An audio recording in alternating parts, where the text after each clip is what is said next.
Hello and welcome back to another video. This time I'm trying to do a tutorial series for Pompompurin, or especially how I came to the conclusion to do a Pompompurin diorama, a bedroom. And I just did it out of my mind, so it wasn't too much of I'll do, mood boards and such things. This is not what I did. It just, let's say Pompompurin lives rent-free in my mind. So I figured, what's best and not just model one, right? Sure. And I wanted to do a small project to really better my modeling skills and such, so what better way to do that with something cute? And same way characters have been living in my mind anyways rent-free, especially Pompompurin. Especially, actually, after I saw that there exists a cover of Pompompurin, so I kind of felt like now would be a right time to try to do a small bedroom inspired by Pompompurin and how I would imagine that Pompompurin's bedroom does look like, or just something small actually, not too big, not too small. And for me, it's just an exercise. I do notice some mistakes after watching the tutorial and such, but honestly, I do not want to edit that at all. I just wanted to capture really step by step what I did. Unfortunately, the screencast keys don't work somehow. I'm not sure why that is, even though the add-on, the Blender add-on is activated, so I'm not sure why that is.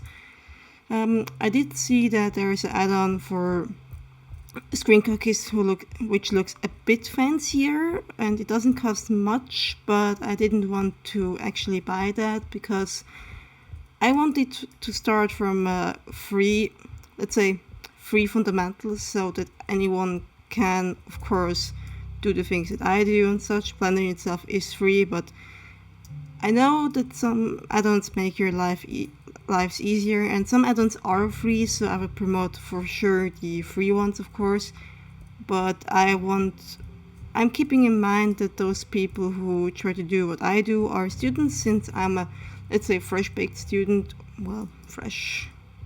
Let's say it's been a year now since I graduated, of course, so I still don't really have the funds, as most people maybe do not, to buy any add-ons. They're not sure about if they will enrich, of course, your work, don't get me wrong, but like for now it's a hobby and it's something with work and such, and you do business, you have a different mentality, of course, to buy those add-ons, because then you can say you will invest in those things. So I want it to come from a place from a student, or let's say former student rather, and while you are a student, you don't have really much budget, and to be very honest, even after graduating, you don't have much budget. So it depends, of course, if you have already, let's say, like a practical, or let's say you have a small part-time job at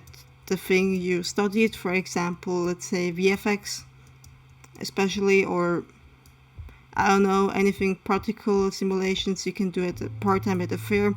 That's something different than just, let's say, like me, who used to work at McDonald's or, various other places who are not known to pay you really well. So of course, on top of being broke and a student, you don't have a nice part-time job, or let's say full-time job, doesn't matter actually, that you don't have much funds. So I would promote the kind of, let's say, type of tutorial which I want to provide here to be 100% free, certified free, and actually not buying any add-ons at all. For people who can afford it, that's well and such, but I want, like I said, to provide another perspective to those things and show you that even without those add-ons, even though they enrich in your life, you can still do it. Sometimes it's a bit head-scratching, depends on what you want to do. For example, there exists an add-on for, let's say, topology, for example. What I did notice is I do not use Maya for modeling. I used to when I studied, of course, because that's what they teach you. And I did notice that a huge advantage of Maya versus Blender is the topology actually, or let's say retopo, where you much easier can retopo your modelless objects and such, whereas Blender you have to go a bit more of an extra mile. I just wanted to say that I still prefer Blender for various other reasons, like most people do when they use Blender instead of Maya and such.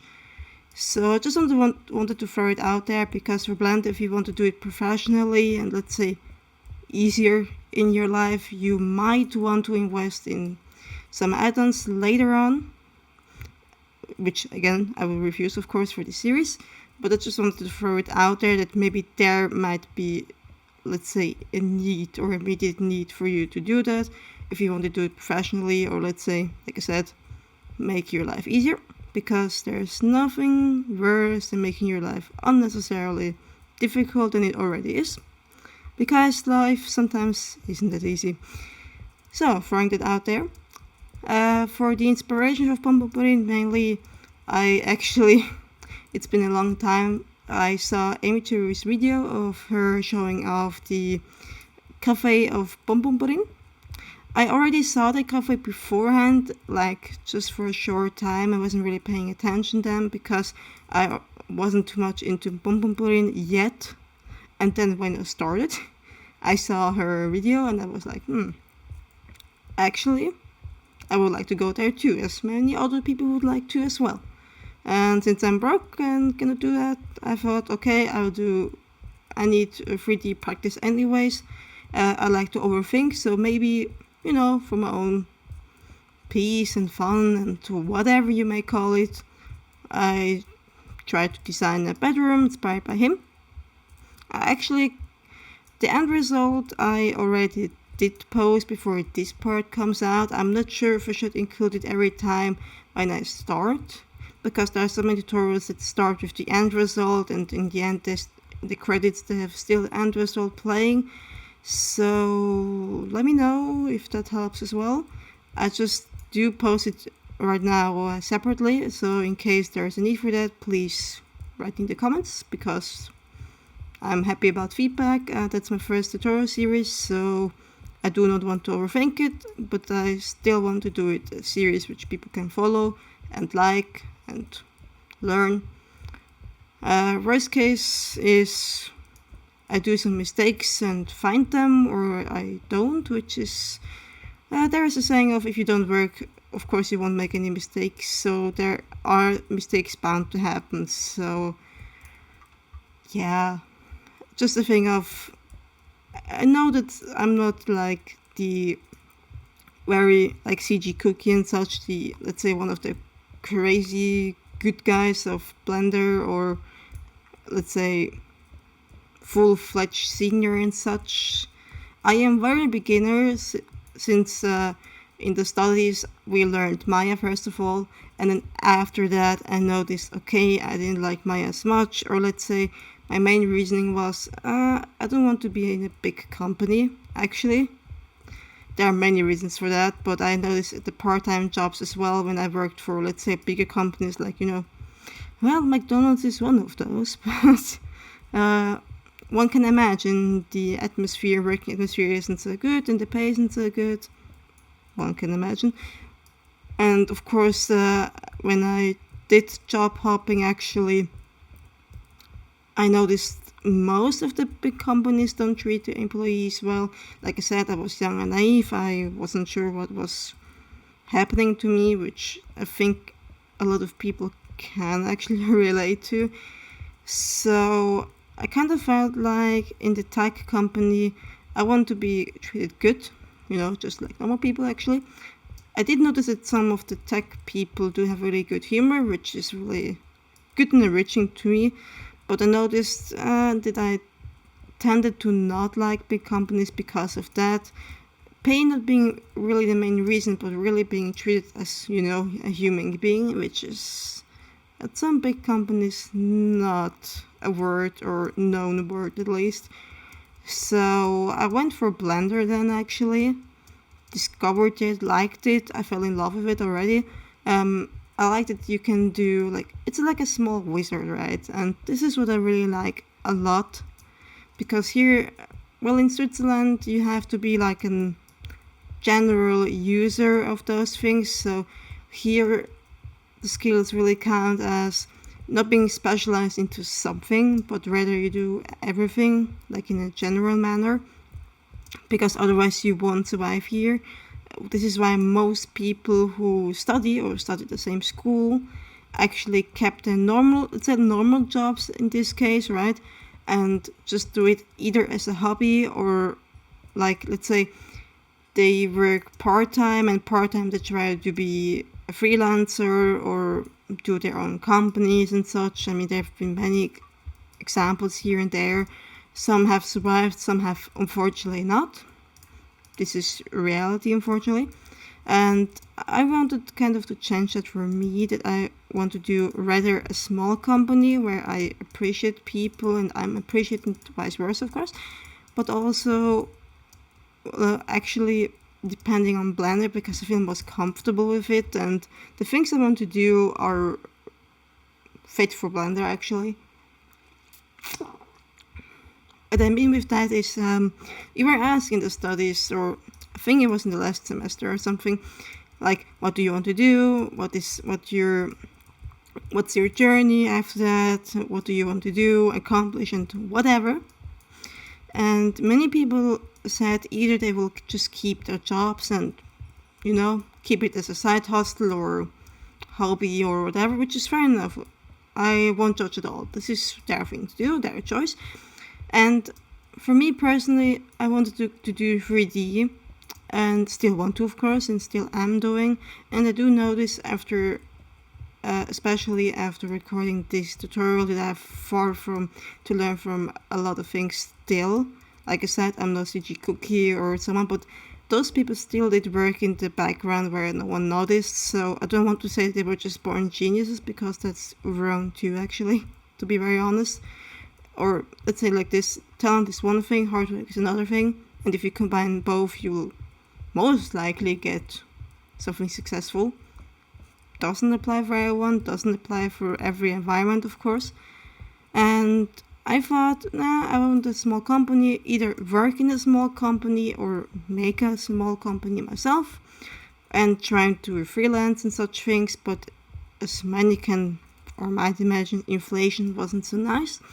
In Switzerland, fortunately, it isn't so bad, because we are already fucking expensive, so, yeah.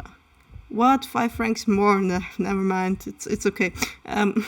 But I did notice that, like I said, many people keep their jobs and keep it as a side hustle, so I am fortunate enough to actually, when I have time, to work on the things I want to work on, doing my own projects. For now, rather small projects. For example, from my own, I did character modeling, because I did notice that, like I said, you might need rather various tasks, and let's say might need to perform various tasks here to have a fighting chance even. I do know that, and I am aware of going maybe, abroad, working there and specialize in the one thing I really want to specialize. But I'm kind of happy to do various things right now, such, for example, like modeling and deeper thoughts into modeling, since my wish is to actually do game development, and that's really important for a small, like, indie studio thing, to really watch out for the resources. You will notice much later, and then notice that too, that I have, for example, a way too high faces counter, or maybe the topology isn't not always, perfect. But for me, Pompompurin, for example, the Diorama was more like a test thing. I want to test that, what do I need improvement on, even though my answer is everything and I'm shitty, but this is not how I want to start. And I know that the procedure is very frustrating, and when I tried to do the character modeling, I actually went to the Joy of Blenders, link down below, for his tutorial actually. and it kind of helped me, well, copium, but kind of helped me to understand that it's okay to make mistakes and such. I know it's nothing world breaking, but actually being in terms of the mistakes you make is sometimes not easy, especially if you want to succeed really badly and you are, let's say, like I said, very new, because normally I would estimate after graduating you will need, I don't know, like I said, just an estimation, you will need a few years, like 2 to 5 years, to really, let's say, honor your craft and get money out of it. So it's not an easy task. People aren't born just being freelancers. I mean, of course there's momentum and algorithm and those things, but still is, or fact is, even though when you get famous or when you get, let's say, regular orders, there can be times that you don't have like regular orders, and then the question is what you're gonna do, of course. So having business or starting business is one thing, but staying in business and keep doing business is just a whole nother. So I'd rather take the time while I have it to really learn every facet I want to learn, for example, because I do like modeling a lot. Actually, I do enjoy it a lot. So, and of course for the game I want to develop, that's perfect, since my partner is doing all the programming stuff and such things, and I will more or less do the rest. So it wouldn't hurt to be good at various tasks at all, you know. So take it all you can, and that's really important. Maybe this is why it did in the end motivate me to upload this as well, because you hear always from the, let's say, very very established people all those tutorials. Like, don't get me wrong, this is very good advice they give, but I did notice that sometimes when I started as new, that some things weren't said or maybe not paid attention to. Nothing too bad, like really small things. Like I said, when you start out and don't have any knowledge about those things, you won't consider some things, or they just consider them differently because they do have the experience for that. And I figured maybe it's not all too bad posting this after that, because maybe sometimes it's not bad. Like, it's the thing of feeling in the same boat sometimes, because for example, skill wise I feel way too inferior in regards of CG Cookie, Blender Guru. I really like Ducky as well, Ducky 3D, he does motion graphics, for example. I feel inferior to them and I want to learn a lot for them, but I also notice sometimes that of course you have to compare your efforts and your things on, let's say, from yesterday to today. And sometimes I did notice some things they didn't say, or they sometimes when you do something and you know about it, you will not elaborate on every detail, which is very reasonable and very normal. Like I said, it's not a bad thing. And sometimes when you feel like a student is doing something like this, you will feel in the same boat and feel, I think it's more relatable sometimes, even though the risk is that sometimes, I'm gonna be honest, that sometimes maybe I'm not giving them best practice here. I try to, of course, as much as I can. Worst is I will notice it's shit and do it all over again. So with modeling you have to be ready to throw your model away and just do it anew, because it's much easier, better, faster than just to edit it every time, or let's say make how many Twinkies and Twixes until it's right. So sometimes it's easier to just throw away the model and just do it anew, which is not easy as a beginner, because you feel proud of what you did, or you have some proudness there, and you feel like you failed, even though you're trying to do something better and then you fail, and that's a really shitty feeling actually. So I'm pretty sure that, like I said, Blender Guru, Ducky, who's there as well, Fatu tutorial, they all have been there. So that's a relief, of course, to know. And this is why it did motivate me to start the series actually. I hope it's well received. I hope I can only get better, even though it's in baby steps, but I think that's more important than just not getting forward anyways. So I think that's for everyone for their own to decide, of course. And I hope you like it, of course. So trying to comment on what I do right now, maybe, is actually I did nothing like a mood board, anything. I just did it out of my head. I did write a small asset list on what I want to include, for example, of course the bed and such, makes sense. And what I assumed to be their characters. So I'm not sure if Pompompurin or Sanrio characters have any lore or anything like this, and how their characters are, and I don't know. Of course they're all cute, that's non-debatable, I mean, sure, but I'm not sure of, I don't know, if Pompompurin only likes desserts, or Hello Kitty only likes bows and such things, I don't know. So, like I said, not so sure. I just assumed things here, so yeah, I'm not sure if that is canon, what I'm doing, or what he likes and such things, but I just saw he was pudding and a flan and such things, so I kind of was inspired by that, shape-wise and also item-wise, of course. So I wrote a small asset list on what I want to include and such things, and wanted it not to be too much of Pompompurin, like imagine you have your own bedroom. You wouldn't plaster all your face over it, right? So I didn't want to make everything Pompompurin shaped, even though, I mean, I would fucking love that, but that's not the case here at all. So I wanted to do things a bit subtle, a tiny bit of, let's say, using some shape language, for example, or being a bit tricky with the textures, for example, and not only, like I said, not plastering Pompompurin's face everywhere, like I said, even though it's cute. That's non-debatable, like I said.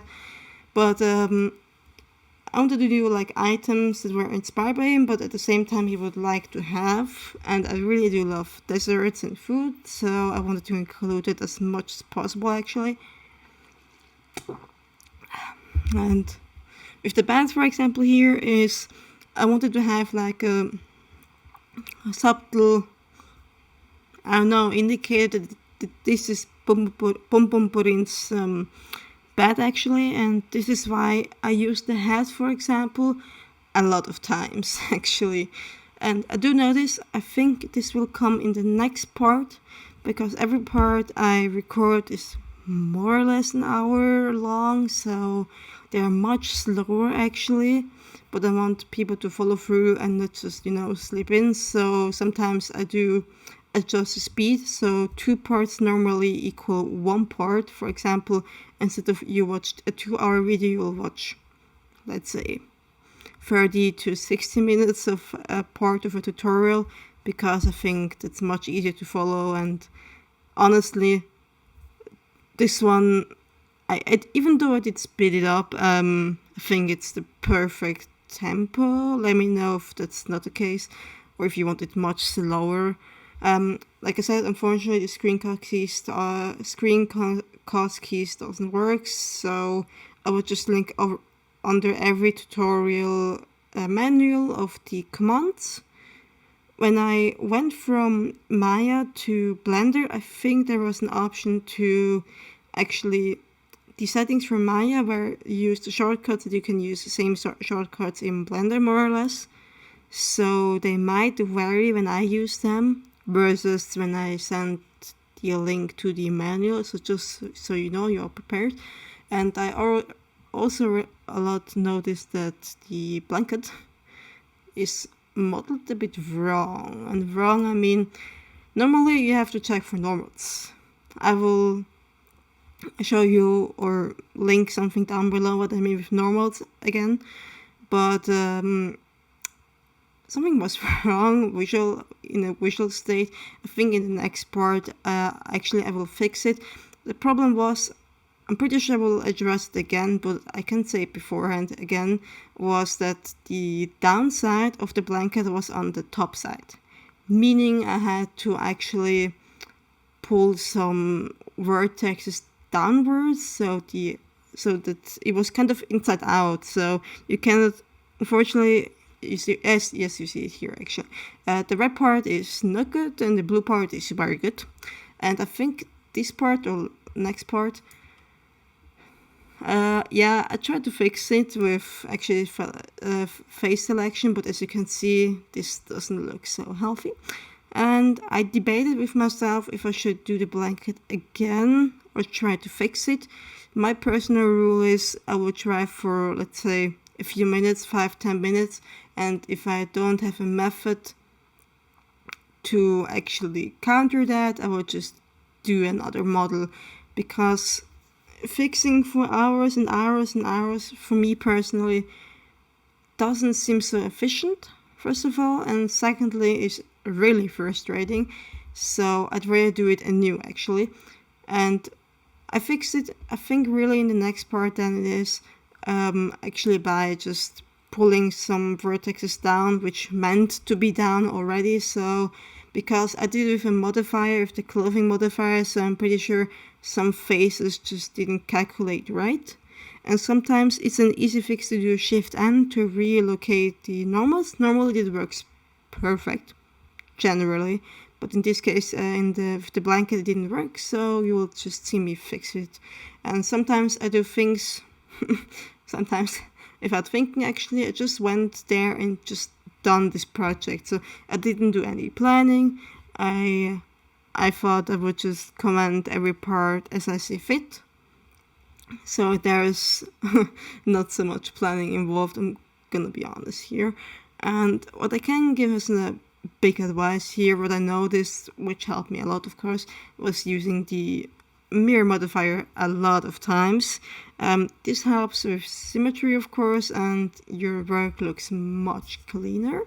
Of course, if you have designs that are not symmetrical, I would still start out as symmetrical, and then later when you apply the mirror modifier, then I will do the parts which are a bit irregular, because I think the end result is much more reliable. And here I noticed it in the middle, it didn't go together as well. So I thought about deleting the vertex first and then joining it again in case there was, I don't know, any mistake. But it didn't seem like it worked. So what I actually did is, which is not preferable, honestly said, but as you can see here, maybe I just moved it over to the point where it was just not clipped together. So I actually didn't put clipping on in the hopes that it works like that, but I think later I had to fix it again actually, because of course you can't have like two triangles being like, let's say, standing out here. So for a corporate, I don't know, it doesn't look so good honestly. And yeah, you will see here some shading problems as well. That's another thing maybe when you do apply a material and, let's say, modeling wise topology is not good, or let's say not the best at least, or like here the shading will pose a problem. Like I said, I was like more, nah, I will just do a quick fix, doesn't matter for now. Yes, this kind of mentality doesn't bring you so far, because you have to fix a lot of things.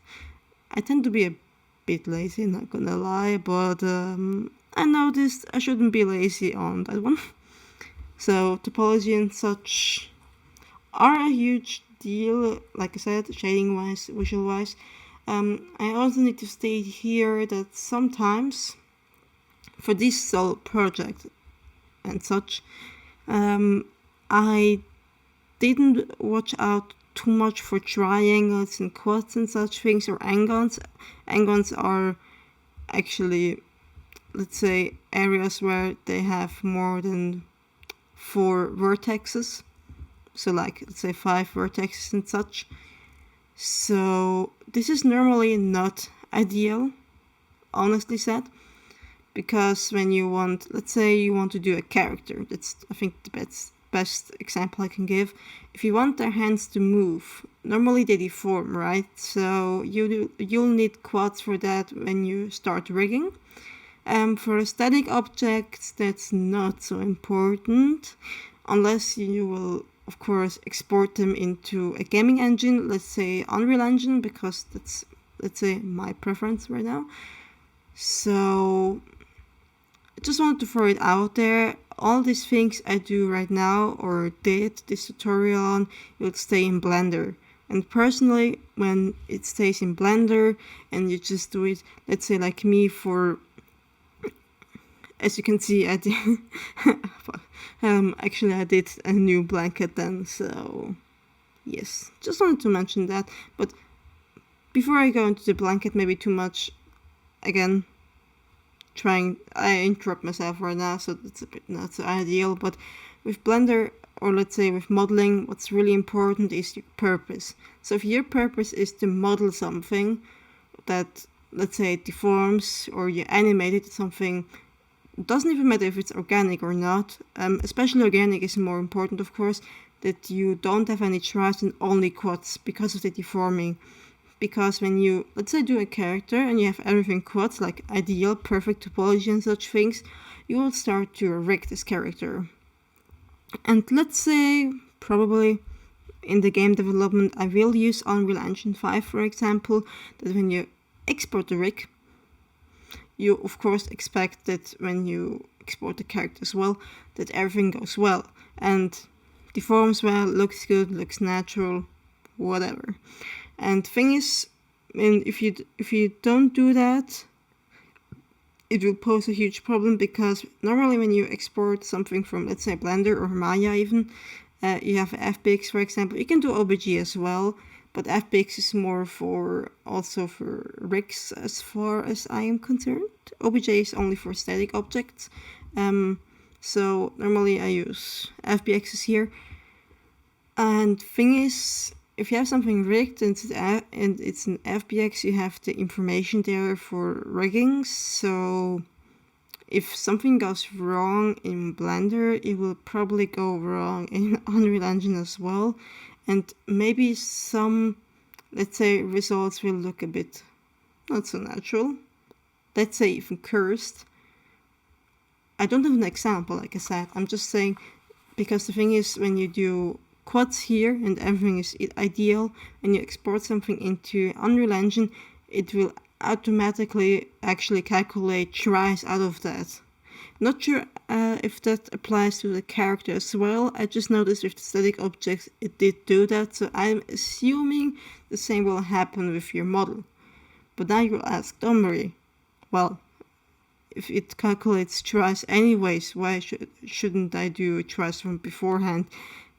The thing is, like I said, tries don't deform really well. So if your starting object is with tries, you will have problems in Blender already, and you will export the same problems and mistakes in Unreal Engine. This is not something you want to do, actually, because you're just exporting mistakes of the mistakes and such things. So I would recommend that. So if you start with a good template, good model, everything is optimal, best practice, whatever, then you have, of course, a much higher succession rate than when you export something into Unreal Engine. Then it's more like you have to fix it maybe in Unreal Engine, or a setting is wrong and such things. But I would rather regard it as something small, because you started off with a good, no problem model. So I would highly suggest that if you have like a specific purpose, that I will stick to the purpose. My personal purpose here was to just model the heck I want, to have some practice at all, actually. So this is why you'll see angons here, because I do not export it anywhere. And if you don't export it anywhere, and it's just for show, visualization, or like me having just a small project going on and getting better the more you do it, then for now it doesn't matter. For now. So mixing quads and triangles for now is not so bad. as well as icons. I just wanted to really be clear about that because it really depends on your purpose. This is also why I want to do or aspire to be freelancing in Blender, because Blender, with small companies, small projects, you can have bigger projects with it, don't worry, but thing is rather, I think Blender for small project is perfect. I mean, it's free, you have really good add-ons to begin with, like the vanilla add-ons. I will just call them vanilla add-ons, where you can just install them without even paying or something like that. So it comes with a lot of features I really like and will use also in the future. Until now I use it mostly for simulation, which you hopefully saw and watched. But thing is, I noticed, and this is why this was a motivation as well, not only because of the game development, because, well, that's one bigger motivation of course, but the second one was, obviously, I noticed that the models weren't so appealing, so I wanted to get better at that. And I love cute things, I love Pompompurin, I love the scenery characters, so, you know, that's that. Yeah. I hope until now you did enjoy as much as I hopefully did, and hopefully you can somehow understand the process behind it.